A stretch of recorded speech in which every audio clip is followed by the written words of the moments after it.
বৃহস্পতিবার রাতে নিজেদের প্রথম ম্যাচে যুক্তরাষ্ট্রের বিপক্ষে টস হেরে আগে ব্যাট করতে নেমেছিল পাকিস্তান।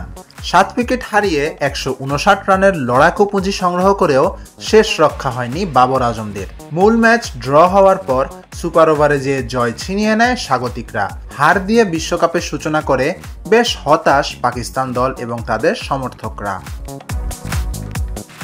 এদিন 43 বলে 102 স্ট্রাইক রেটের সঙ্গে 44 রানের ইনিংস খেলেছেন পাকিস্তানের অধিনায়ক বাবর আজম। যুক্তরাষ্ট্রকে 160 রানের মধ্যেই আটকে দিবে পাকিস্তান, এই আশা দেখেছিলেন বাবর ও দলের সমর্থকরাও। কিন্তু পাকিস্তানের বিশ্বমানের বোলাররা ছিলেন ব্যর্থ। এতে ম্যাচ হারের জন্য বোলারদেরই দুষলেন বাবর। শাহিন আফ্রিদি, হারিস রৌফ, মোহাম্মদ আমির, নাসিম শাহাদের মতো বিশ্বসেরা পেস বিভাগ নিয়ে অনেকটা নিশ্চিন্তই ছিলেন বাবর। তবে ম্যাচ অ্যাওয়ারনেসের দারুণ পরিচয় দিয়ে লক্ষ্য তাড়ার ইনিংসে 3 উইকেটে সমান 159 রান তোলে যুক্তরাষ্ট্র। পরে সুপার ওভারে 18 রান দেন আমির, যার মধ্যে 8 রানই ছিল অতিরিক্ত। সেই লক্ষ্যে পৌঁছাতে ব্যর্থ হয় পাকিস্তান। বোলারদের দুষলেও ইনিংসের শুরুতে ব্যাট হাতে সুবিধা করতে পারেননি বলেও জানান বাবর।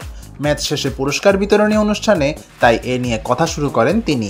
ব্যাটিংয়ে প্রথম 6 ওভারে আমরা সুবিধা করতে পারিনি। আমরা রানের গতি পেয়েছিলাম, তবে একের পর এক উইকেট হারানোয় সেটি থেমে যায়। পরের প্রথম 6 ওভারেও আমরা ভালো ছিলাম না।